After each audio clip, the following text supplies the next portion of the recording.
ने हमसे बातचीत की, बाप दादों के माध्यम से, भविष्यवक्ताओं के माध्यम से, और अंत में अपने प्रभु यीशु, अपने बेटे और हमारे उद्धारकर्ता प्रभु यीशु मसीह के द्वारा, अपने पुत्र के द्वारा बातें की, जिसने सारी सृष्टि की रचना की। और ये चीज़ हम पहले देख चुके हैं, कॉस्मिक क्राइस्ट या उस प्रभु यीशु मसीह के विषय में बातचीत करता है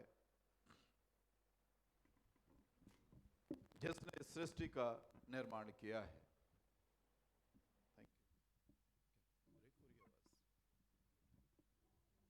कर दो।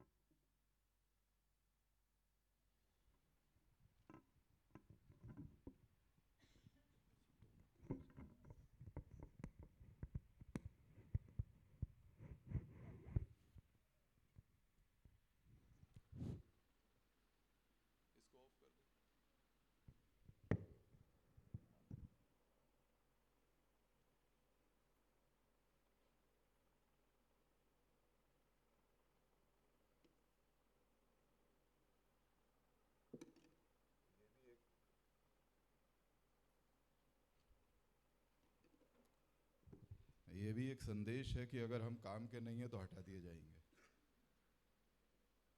है ना। तो जब हम यहाँ बैठे, हम कलीसिया का हिस्सा है, प्रभु ने हमें रखा है। अगर हम अपने काम में पूरे नहीं हैं तो फिर हटा दिए जाएंगे।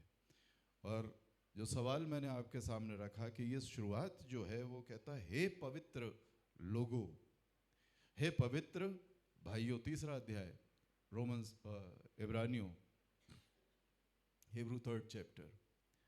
हे पवित्र भाइयों, देयरफॉर होली ब्रदर्स या होली पीपल या होली चर्च की जो बातचीत कर रहे हैं। अब देखिए, यहाँ पर कोई चर्च को संबोधित नहीं है, ये किसी एक पर्टिकुलर जगह पर कुछ लोग हैं, एक समुदाय है, एक कलीसिया है, एक शहर है, एक प्रांत है, एक कस्बा है, ऐसी कोई बातचीत नहीं है। वो it is open to all, but to those who are holy, holy brothers. तो पहली बात तो ये कि क्या ये वचन सुनने के लिए मैं तैयार हूं, क्योंकि ये तो बातचीत कर रहा है कि पवित्र लोगों से मैं बातचीत करना चाहता हूं। और परमेश्वर के दासों ने कलीसिया के विषय में जो बातचीत की, पहला पत्रस 2:9, बहुत से जगहों पे हमें मालूम है, वहां पर एक चित्रण किया गया है, एक लयबद्ध तरीके से किसी बात को, कि हम लोग हैं कौन। हम लोग का मतलब जो इस वचन को सुन रहे हैं, जो इस वचन को मान रहे हैं, जो इसके ऊपर चल रहे हैं। अब इसका सीधा सीधा अर्थ बिल्कुल व्यक्तिगत हो जाता है। चर्च से तो बातचीत है ही है, लेकिन जब वो पवित्र भाइयों कहता है तो हम अपने आप को कहां पर पाते हैं।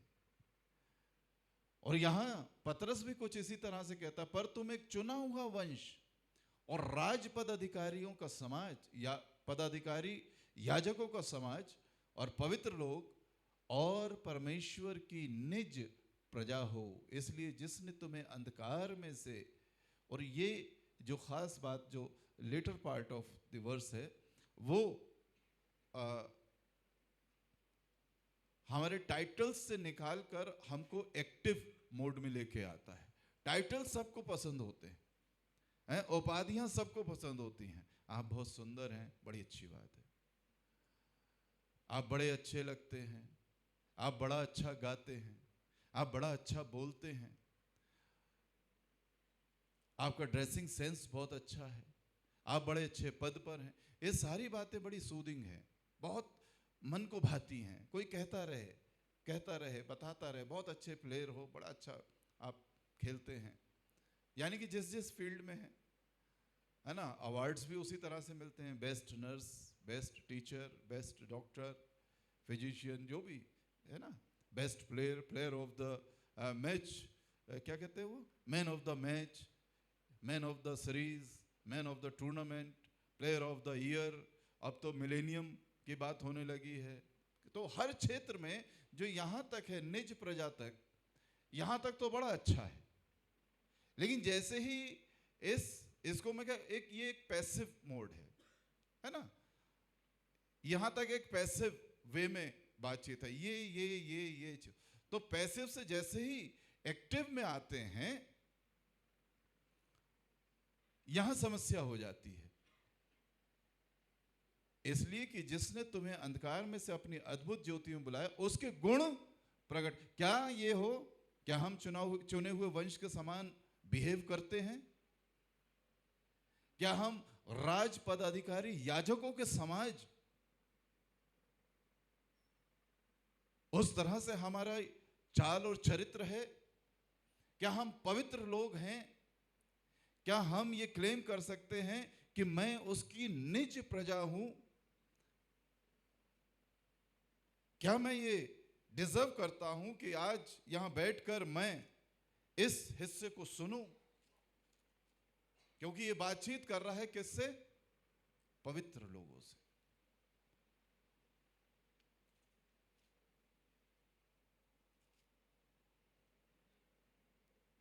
कुछ एक बातें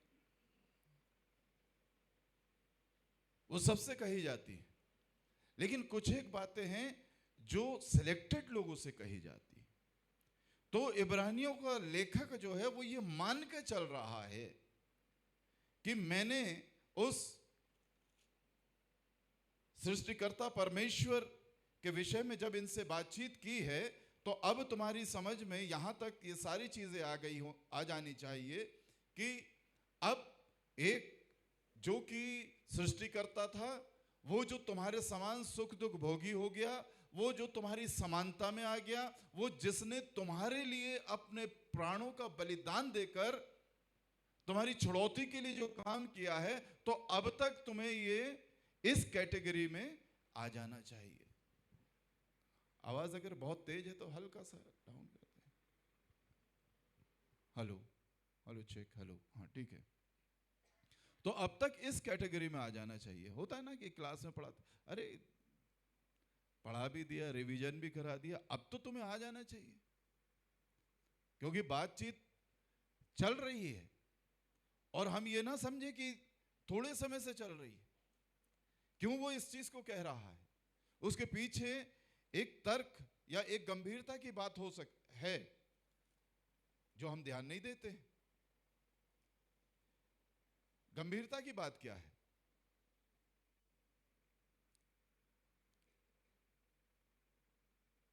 यार 2 ही चैप्टर में बिल्कुल पवित्र बना दोगे? दो ही तो खत्म हुए हैं और अचानक से तुम पवित्र लोग कह दिया उसने, तो ये ज्यादती हो जाती है ना, ये ज्यादती की बात है। परमेश्वर का वचन हमसे ज्यादती नहीं करता है। तो पहले ही पद में उसने क्लियर किया। पहला निकालिए, इब्रानियों 1:1 निकालिए। क्या कह रहा है? कब से हमसे बातचीत की जा रही है? पूर्व युग में परमेश्वर ने बाप दादों से थोड़ा थोड़ा करके, हैं, थोड़ा थोड़ा करके। क्यों? क्योंकि उस समय उतना रायता फैला नहीं था, है ना। समझ रहे ना, एक गुनाह का और ये, और कि जमीन दबा लेंगे, कि तेरी रजिस्ट्री हमारे नाम से कर देंगे और हवा में महल खड़ा कर देंगे और फिर कंपनी भाग जाएगी। ये वाला रायता फैला नहीं था। ये बहुत ज्यादा, ये यूं कहें कि बहुत ज्यादा चीजें खराब नहीं हुई थी, पॉल्यूट नहीं हुई थी, है ना। वो उस तरह का ये social pollution was not there, उतना ज्यादा नहीं था। तो थोड़ा थोड़ा करके बातचीत की, और फिर जब जैसे जैसे हमने हरकतें ज्यादा शुरू करी, वैसे वैसे परमेश्वर को एक के बाद एक, एक के बाद एक, एक के बाद एक अपने लोगों को भेजना पड़ा।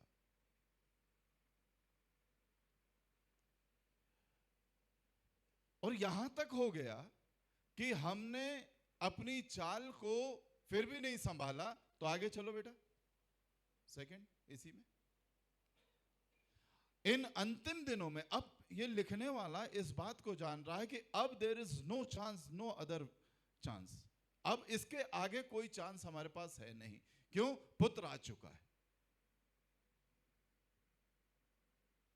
इससे बड़ी ताकत नहीं हो सकती कि जो कंपनी का जो मालिक है उसने अपने निज पुत्र को भेज दिया है। अभी तक उसने अपने रिप्रेजेंटेटिव भेजे और अपने सुपरवाइजर्स भेजे, फिर मैनेजिंग डायरेक्टर या जो भी बोर्ड के लोग थे उनको भेजा, है ना। अंत में उसने अपने पुत्र को भेजा, क्या जाने कि वे मेरे पुत्र का आदर करें। लेकिन लिखा है कि उन्होंने पुत्र को भी, कि कौन है वारिस, तो यही है, इसको घात कर दिया जाए। विडंबना देखिए हमारी कि जो हमसे अच्छी बात करे हम उसी को ऊपर लात उठाने के लिए तैयार होते हैं। जो हमें यह समझाए कि इस जगह में तुम्हें खतरा है, तुम्हारे व्यक्तिगत रूप से खतरा है, तुम्हारे परिवार के लिए खतरा है। कुछ चरित्र ऐसे होते हैं, कुछ स्वभाव ऐसे होते हैं कि जो उनको बचाने की कोशिश करता है वो उसी के ऊपर लात उठा देते हैं।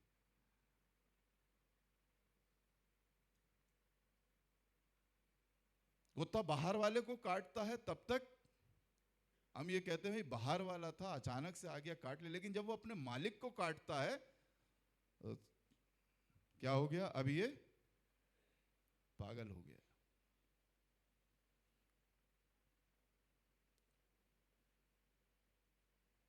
तो उस पागलपन की हद तक इंसान गिर गया। उस पागलपन के हद तक हमने परमेश्वर को रुष्ट किया। उस पागलपन की हद तक हमने हरकतें की। और अपने तो बात 2 चैप्टर्स की नहीं है। जब वो कहता है पवित्र, मैं तुम पवित्र लोगों से बात कर रहा हूं, तो ये बात करता है सिंस द जेनेसिस, है ना, उस उत्पत्ति की किताब से।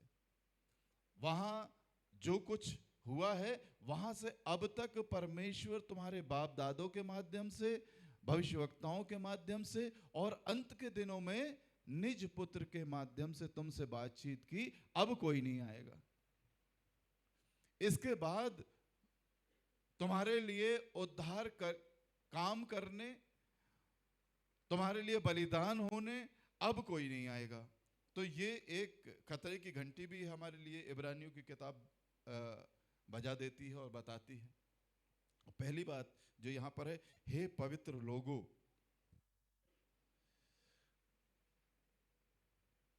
तो ये भी एक टाइटल है। ये भी अच्छा लगा पढ़ने में कि वो हमसे कह रहा है, हे पवित्र लोगों, चाहे हम हैं या नहीं हैं। कभी कभी किसी से कह देते हैं मन रखने के लिए, अरे आप बड़े सुंदर लग रहे हैं। और मैंने देखा कि कभी कभी नाम ही ऐसे होते हैं, है ना। अक्सर जो बहुत बैकवर्ड होते हैं उनके बच्चों के नाम रख देते हैं सुंदर, राजकुमार, और बेचारे हालत खराब है लेकिन नाम राजकुमार है। अगर किसी का हो तो बुरा नहीं मानिएगा, लेकिन रख देते, मन को खुश करने के लिए रख देते हैं, है ना। तो हम खुश हो जाते हैं, हम हैं नहीं। लेकिन जब वचन हमसे इस तरह की बात है, मैंने तुझे अपने हाथ में अंगूठी के जैसे पहन रखा है, अरे वाह, परमेश्वर ने हमें पहन रखा है।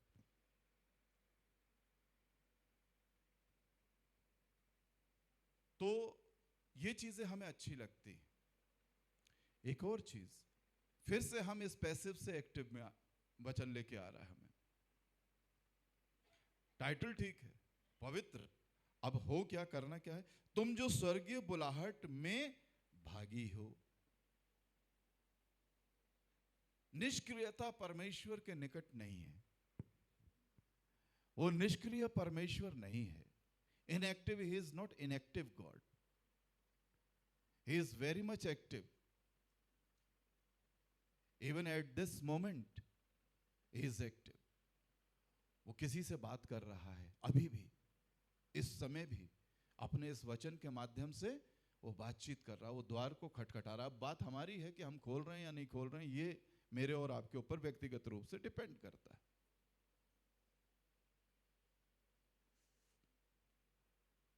फिर हमें वो कहता है तुम जो स्वर्गीय बुलाहट में भागी हो। जॉन 15:5।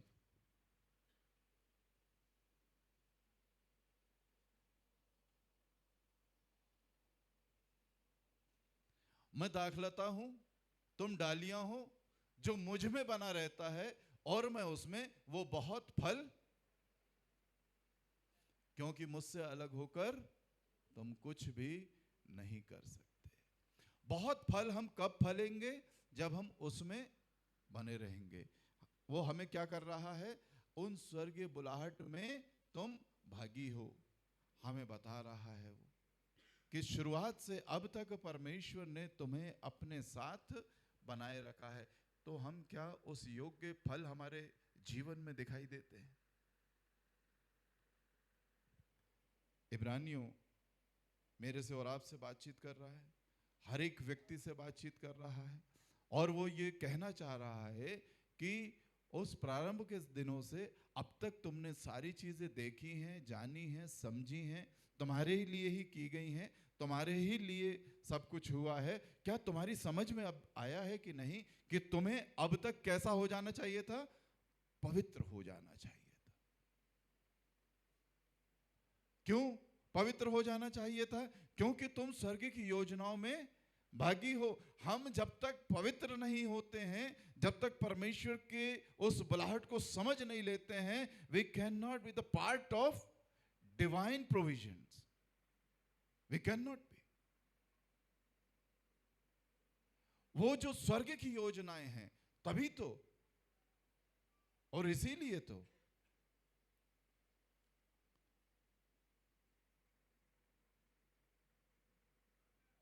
एक वक्त होता है, चीजें होती हैं।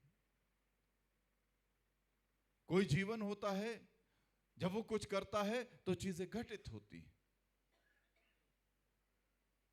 अच्छी घटनाएं घटित होती हैं। क्यों? उसने अपने आप को प्रभु है।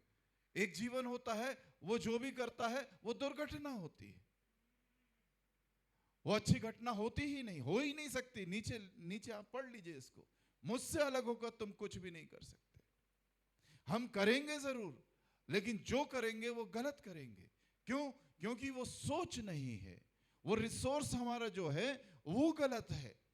हमारी अंदर जो कुछ व्यवस्थ हो रहा है, जो कुछ हम खींच रहे हैं, जो भी ऊर्जा हम प्राप्त कर रहे हैं, वो नेगेटिव एनर्जी को हम ले रहे हैं। क्यों? क्योंकि इस सारे के सारे ब्रह्मांड में, डरा नहीं रहा हूं आपको, हकीकत बता रहा हूं, अंधकार की शक्तियां बहुत तेजी से मेरे और आपके चारों तरफ मंडराती रहती हैं, मंडराती रहती हैं। हम अपने आप से उससे बच नहीं सकते unless we are abided with Christ. जब तक कि हम उस मसीह से जुड़े हुए ना हो। क्यों? मेरी औकात नहीं है कि मैं उन अंधकार की ताकतों से लड़ सकूं, लेकिन एक है जिसने साबित किया कि इन अंधकार की ताकतों का उसके ऊपर कोई जोर है ही नहीं, क्योंकि उसने कह दिया पुनरुत्थान और जीवन मैं हूं।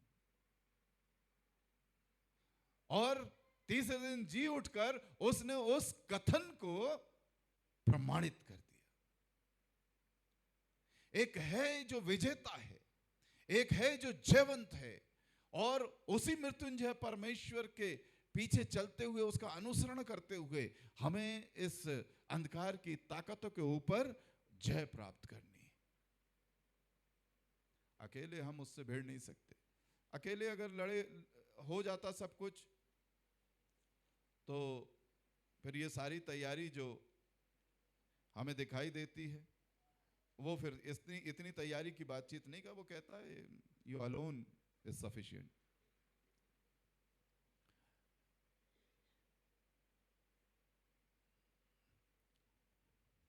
या तो हमने इसे अखबार समझा हुआ है कि पढ़ते हैं और रद्दी में डाल देते हैं,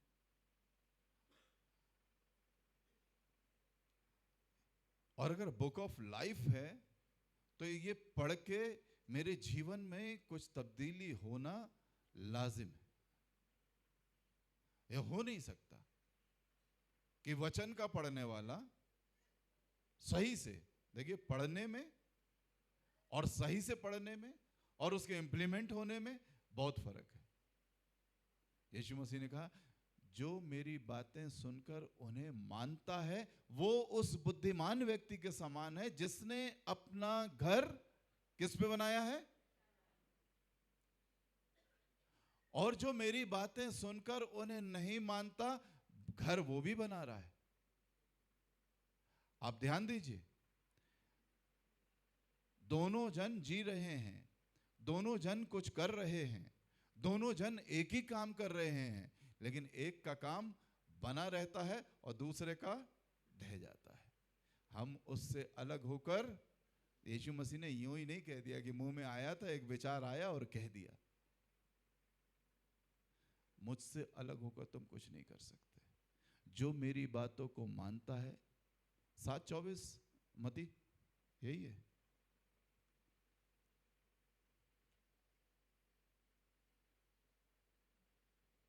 इसलिए जो कोई मेरी ये बातें सुनकर उन्हें मानता है वो उस बुद्धिमान मनुष्य के समान है जिसने अपना घर,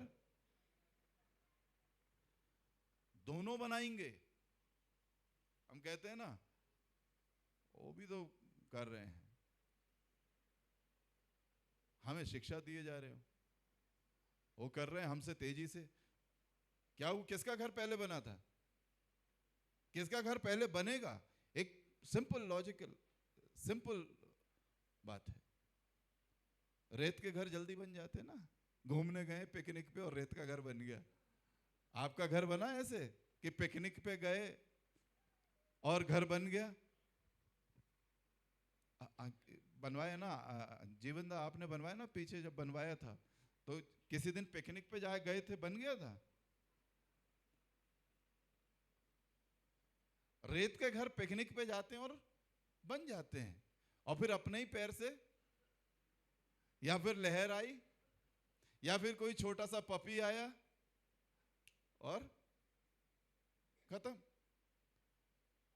क्या हम अपनी जिंदगी को इसी तरह से बिल्डअप कर रहे हैं कि एक झोंका आए, एक लहर आए, एक छोटा सा कोई पपी आए और जिंदगी तहस नहस?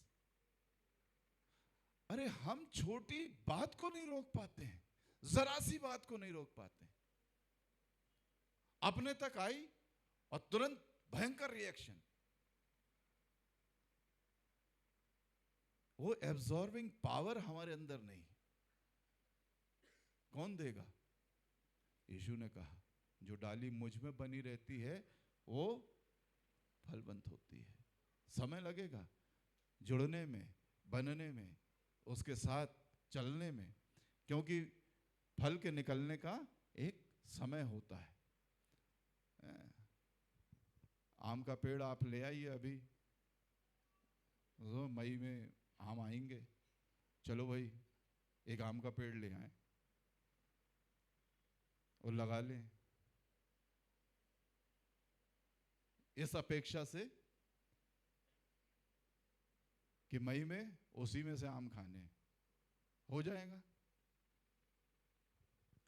अब हाइब्रिड टाइम है, तब भी तीसरे साल में कम से कम 2 साल तक आपको उसकी केयरिंग, नर्चरिंग, सारी जो भी चीजें हैं उसके लिए आपको करना पड़ेगी।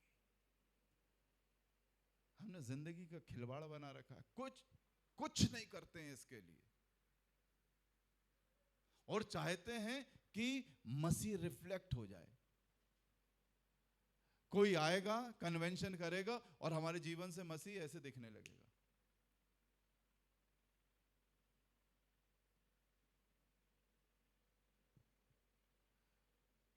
हम बिल्कुल, यहाँ शायद कोई इतना पतला दुबला है भी नहीं, तो अगर है भी तो फिर विचार से कहना भी गलत है कि भाई साहब ने मेरी तुलना कर दी। तो बहुत पतला दुबला था मैं, तो मैंने एक्सरसाइज शुरू की, तो जिनके साथ शुरू की तो उनके हाथ देख के मुझे लगता था, फिर मैंने कहा भैया मैंने भी शुरू कर दी, तो उन्होंने अच्छी बात है, मैंने अब देखिए आपकी बराबर हो जाएगा। तो उन्होंने कहा बेटा 6 महीने दे रहा हूँ, 6 महीने के बाद बात करना। मैंने 6 महीने, मैं थोड़े दिन में ही हो जाएगा। खूब करने लगे। 6 महीने बाद वैसे के वैसे, नो डिफरेंस, बहुत ज़्यादा चेंज नहीं। मतलब अब बड़ी शर्म आए कि यार हमने तो कह दिया था, चैलेंज कर दिया था 6 महीने। और आप जानिए कम से कम 2 साल लग गए कि शरीर थोड़ा ठीक ठाक दिखाई दे। 2 साल।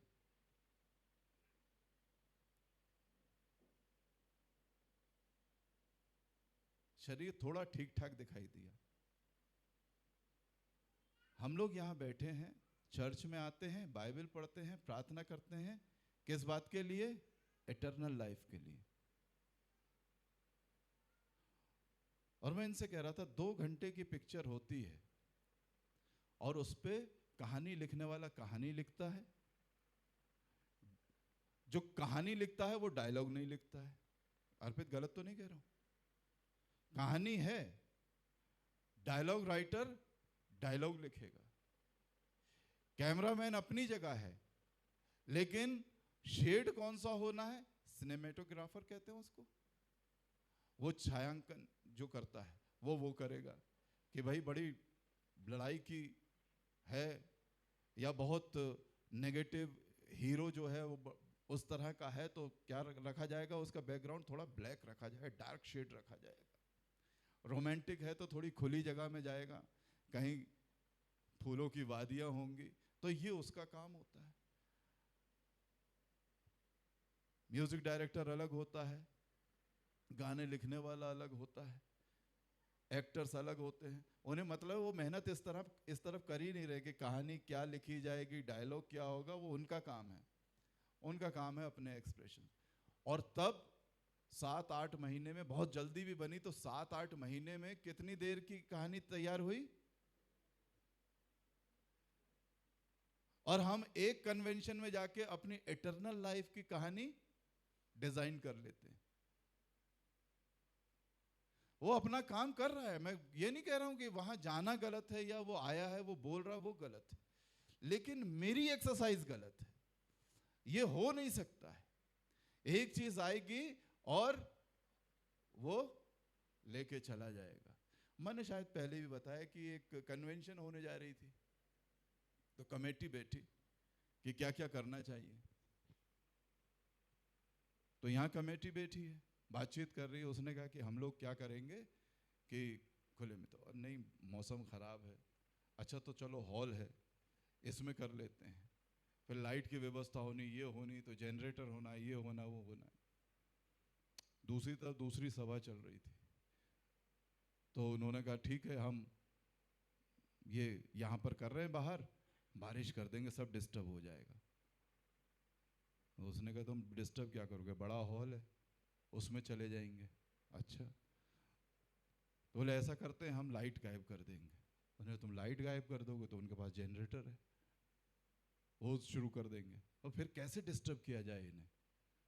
आप थोड़ा सावधान रहिए हैं, कैसे डिस्टर्ब किया जाए?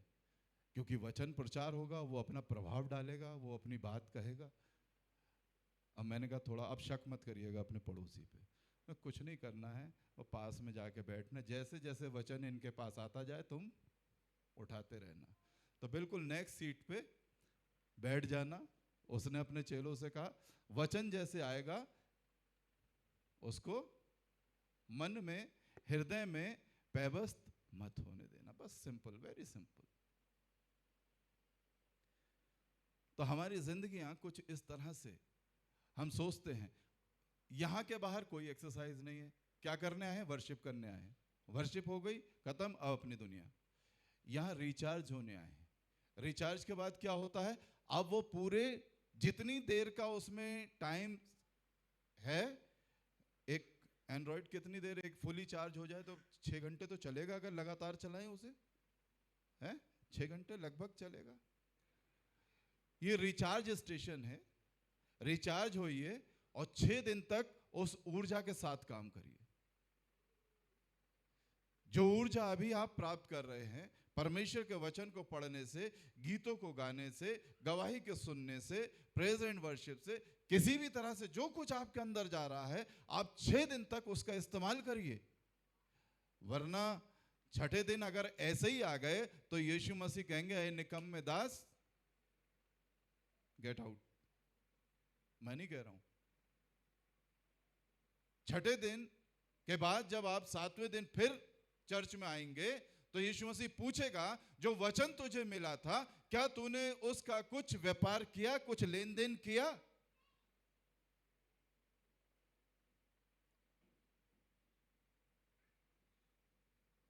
क्या करने आए हैं फिर? बड़े अच्छे वक्त आए थे, बहुत अच्छा बोले, वो तो गए अपना काम करके, अब वो दूसरी जगह काम कर रहे हैं। उनकी उन बातों का कितना असर हमारे ऊपर हुआ, कितनी चीजों की एक्सरसाइज हमने की।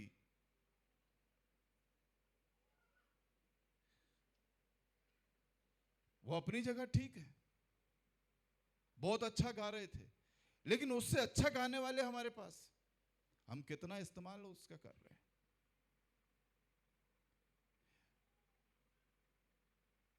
नहीं कर रहे। क्यों? क्योंकि हमने मान लिया है कि जो तोड़ा हमें मिला है उसे हमें जमीन में गाड़े रखना है। बातें करने में हम बहुत उस्ताद हैं, कोई टिक नहीं सकता आपके सामने। उस्तादी, आप देखिए उस हिस्से को जाके देखिएगा कि जिन्होंने 5 के 10 करे, 2 के 4 करे, उन्होंने कहा जो तूने दिया था हमने 5 के 10 कर लिए, दैट्स ऑल, खत्म। लेकिन जिसने कुछ नहीं करा था वो बड़ा उस्ताद था बातों का। मैं जानता था कि जहां तू 25वें अध्याय में, आप बाद में देख लीजिए मत्ती के 31 से आगे, मैं जानता था कि जहां तू नहीं बोता वहां से, जहां तू नहीं बखेरता वहां से, मैं जानता था। उन सबसे ज्यादा बातचीत उसने अपने स्वामी के साथ की। हम बातों के बहुत उस्ताद हैं, करेंगे कुछ नहीं, जो तोड़ा हमें दिया है उसे दबा के हम रखेंगे। दूसरे पे सवाल उठाने के लिए हमारे पास बहुत समय, एक सवाल हल करने के लिए अगर दिया जाए वो नहीं करेंगे। परमेश्वर का वचन हमें ताकीद कर रहा है, बता रहा है। हाँ, तो आसान नहीं है सारा का सारा जो चक्र है उस अंधकार की ताकतों का। और इसलिए परमेश्वर का वचन क्या कहता है? इसलिए परमेश्वर के सारे हथियार बांध लो। हम एक चीज के ऊपर भी नहीं टिकते हैं, वो कह रहा सारे हथियार बांध लो। आगे, कि तुम बुरे दिन में सामना कर सको और सब कुछ पूरा करके स्थिर रह सको। इसलिए सत्य से अपनी कमर कस के, धार्मिकता की झिलम पहनकर, पांवों में मेल के सुसमाचार की तैयारी के जूते पहनकर, और इन सब के साथ विश्वास की ढाल लेकर स्थिर रहो, जिससे कि तुम उस दुष्ट के सब जलते हुए तीरों को बुझा सको। उद्धार का टोप और आत्मा की तलवार जो परमेश्वर का वचन है ले लो।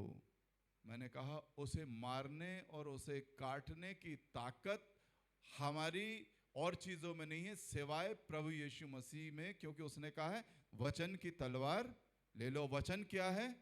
आदि में वचन था, वचन परमेश्वर के साथ था, वचन ही, और यही वचन, तो कौन देधारी हुआ? प्रभु यीशु मसीह। तो वचन क्या है? प्रभु यीशु मसीह है। उसने साबित किया है कि वो अंधकार की कोई भी ताकत उसके सामने रुक नहीं सकती है, टिक नहीं सकती है।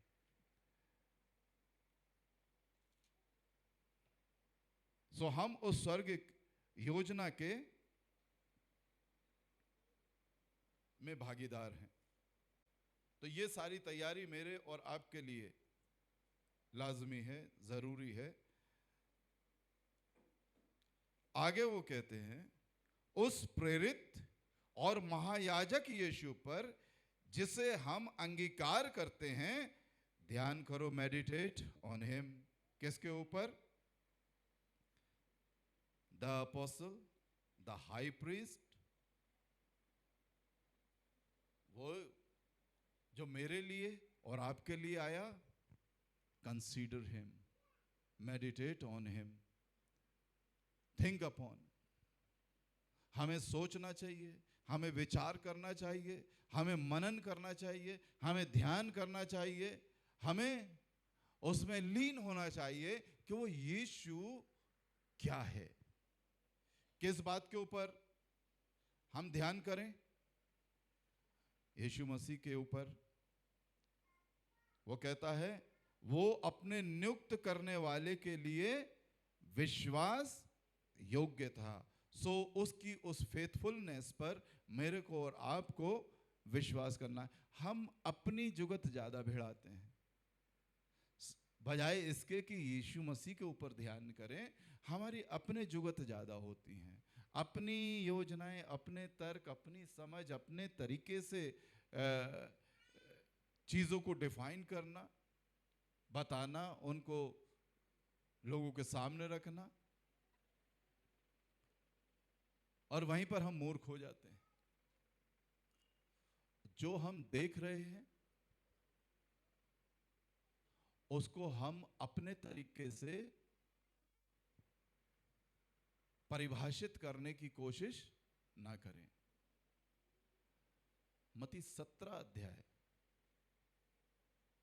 में एक घटना घटित होती है, और वो घटना क्या है कि प्रभु यीशु मसीह याकूब, यूहन्ना और पतरस के साथ क्या हुए? थोड़ा सा आगे बढ़ गए, पहाड़ की चोटी पर गए, और तब क्या हुआ? ट्रांसफॉर्मेशन ऑफ क्राइस्ट,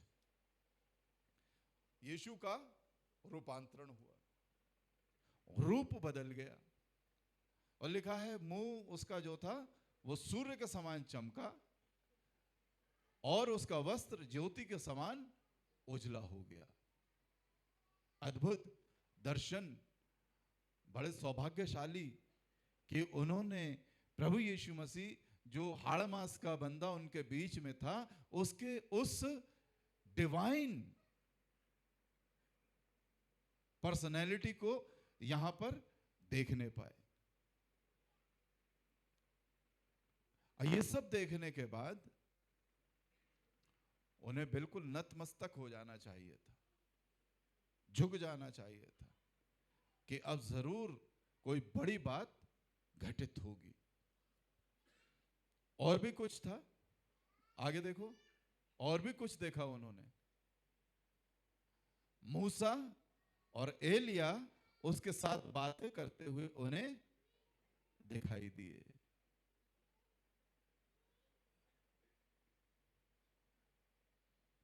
यानी कि जो दो टावरिंग पर्सनैलिटी ऑफ ज्यूज, जैसे हम कह सकते हैं, महान हस्तियां यहूदी समाज की, मूसा के आगे वो किसी को लीडर उतना बड़ा मानते नहीं थे, क्योंकि मूसा was the man who led them from their slavery to the promised land.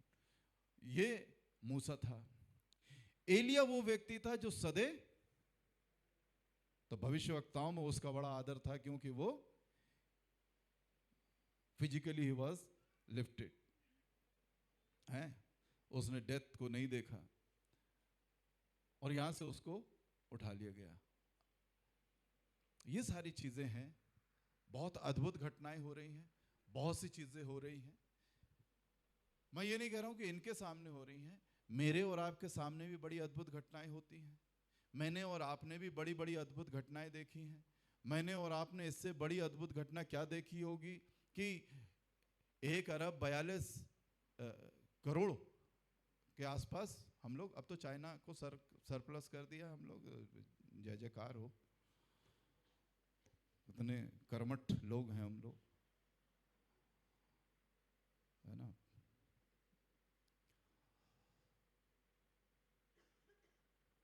इतनी बड़ी आबादी अब कोरोना में जब लॉकडाउन हुआ तो एक भी व्यक्ति सड़क पे, ये हमारी आंखों ने देखा, हमारी आंखों ने देखा कि एक व्यक्ति जो कल तक हमसे बातचीत कर रहा था, अचानक खबर आई, किसी ने मुझसे कहा पादरी साहब क्या कर रहे हो आप, तो एक के बाद एक मैसेज।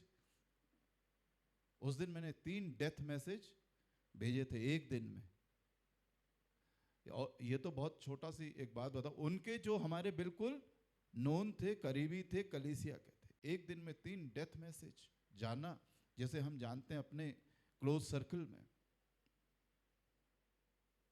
एक एक दिन में उस ग्रेवयार्ड में, जिसमें शायद हफ्ते में 1-2 डेथ्स होती हैं या बरियल होते हैं, एक दिन में 26-26, 28-28 बरियल्स होना, ये हमारी आंखों ने देखा।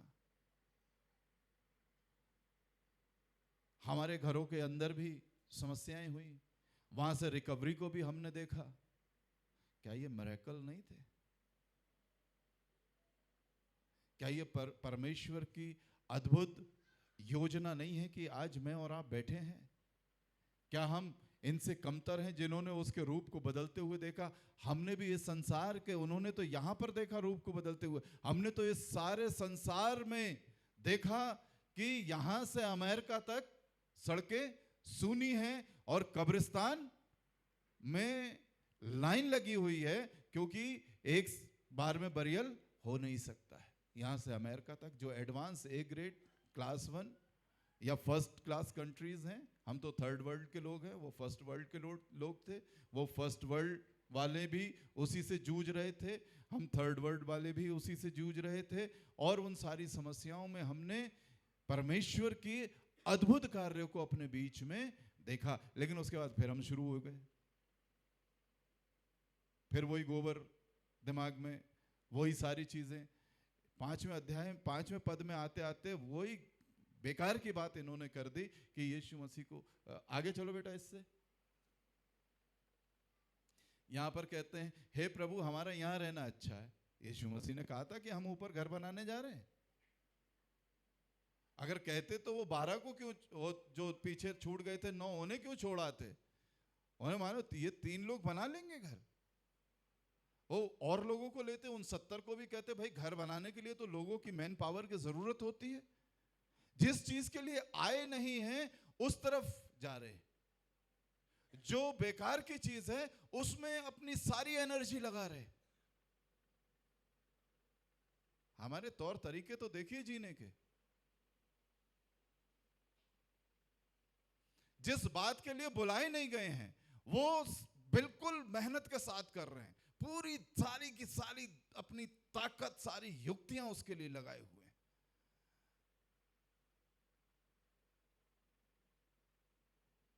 बुलाए नहीं गए हैं इस काम के लिए, लेकिन कह रहे हैं हे प्रभु हमारा यहां रहना अच्छा है।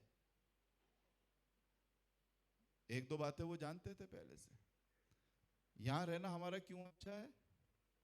अब पहली बात तो ये है कि उन 70 में से 12 और 12 में से हम 3, वी आर स्पेशल, बहुत ही खास लोग हैं। हमें ही लाया है प्रभु, यहां पे लाया है तो प्रयोजन कुछ और है, इनका प्रयोजन कुछ और।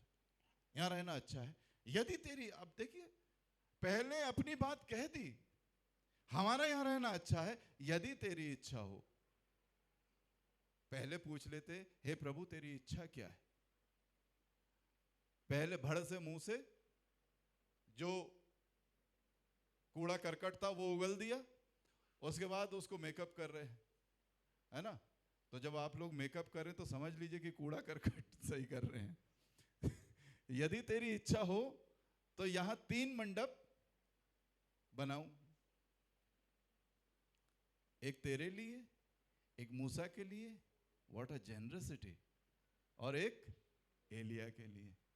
हाँ लवली है, लवली पीपल, इनसे अच्छे इनसे मीठे हो नहीं सकते। बड़ी मिठास चाशनी गिर रही है। अच्छा है आप लोग के एक्सप्रेशंस ज़्यादा नहीं दिख रहे हैं मास्क में, है ना। हमें हमें क्या, हम तो साधु संत लोग हैं, क्या है झोला डालना निकल हमारा क्या है, झोला लाए हैं, कभी भी निकल लेंगे, तेरे लिए इंतजाम कर दें।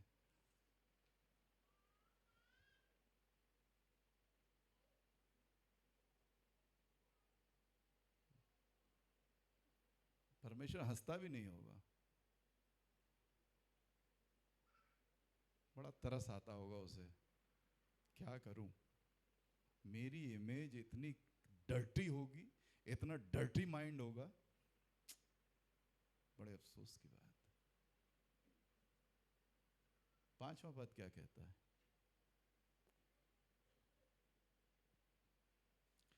वो बोल ही रहे थे, अगर हम, यही तो है कि उससे अलग होकर हम कुछ नहीं कर सकते। अभी उससे अलग होकर सोच रहे थे, अभी प्लान भी पूरा नहीं हुआ था कि परमेश्वर ने क्या कहा, क्या किया, वो बोल ही रहे थे तो वाक्य को कट कर दिया। वो योजना पूरी सुनी भी नहीं और बादल ने उन्हें छा लिया, एक उजले बादल ने उन्हें छा लिया, है ना। अब जो कुछ देख रहे थे, अब देखिए हर चीज का एक बहुत गहरा अर्थ है। बादल यूं ही नहीं उतर आया कि पहाड़ पे थे बादल आ ही जाते हैं। भाई अभी तक तो देख रहे थे ना, यीशु को भी देख रहे थे, मूसा को भी देख रहे थे, एलिया को भी देख रहे थे, अब बादल ने उन्हें छा लिया। हम परमेश्वर की इच्छा के अनुसार नहीं चलेंगे, हमारी आंखें धुंधला जाएंगी, कुछ समझ में नहीं आएगा कि हो क्या रहा है अब चारों तरफ। मत सोचिए कि बहुत अच्छे आई स्पेशलिस्ट हमें कुछ कर देगा, कुछ नहीं कर पाएगा। 3 दिन तक अंधेरा टटोलते रहे, ऐसा अंधेरा जैसे वे टटोल सकते थे। आप सोचिए कि कितना गहरा, ये भी एक मिस्ट्री है अब तक की, कि जैसे वो महसूस कर सकते थे उस अंधेरे को। जिंदगी इतने भयंकर अंधकार से भर जाएगी कि सिवाय महसूस करने के, they're in the stage of paralytic stage. गलत तो नहीं कह रहा डॉक्टर साहब? अब आप लेटे रहिए, आ रहा है, जा रहा है, कुछ कर रहा है, उनका दिमाग वो सारी चीजें समझता है। गलत तो नहीं कह रहा हूं मैं? अगर गलत हूं तो मेरे को बाद में क्लास ले लीजिएगा, सामने नहीं लीजिएगा। समझ सब रहे हैं कि कौन आया है, क्या लाया है, लेकिन स्पेसिफिक होता ना वो कंडीशन, स्पेसिफिक कंडीशन, जो यहां से नीचे शरीर बिल्कुल काम नहीं, बस आंखें और सर, और सब कुछ देखते हैं, सब कुछ समझते हैं, सब कुछ जानते हैं, लेकिन कुछ नहीं कर सकते। Do you want that condition in your life?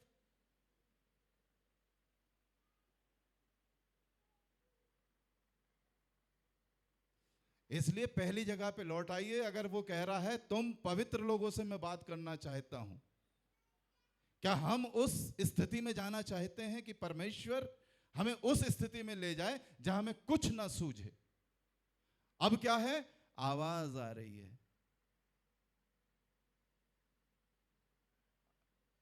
देखने की ताकत गई।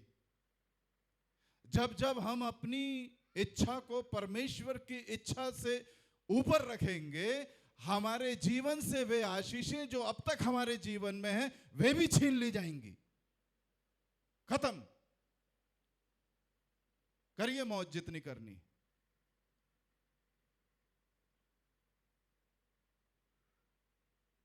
वचन सामने है, बाद में मुझसे कह भी सकते हैं आप फोन पे कि अजीब वो गरीब बात करते हैं, लेकिन अगर आंखें हैं तो इधर देख लीजिए, यही हो रहा है। यहां पर यही हुआ उनके साथ जो प्रभु यीशु मसीह के साथ रात और दिन रहते थे।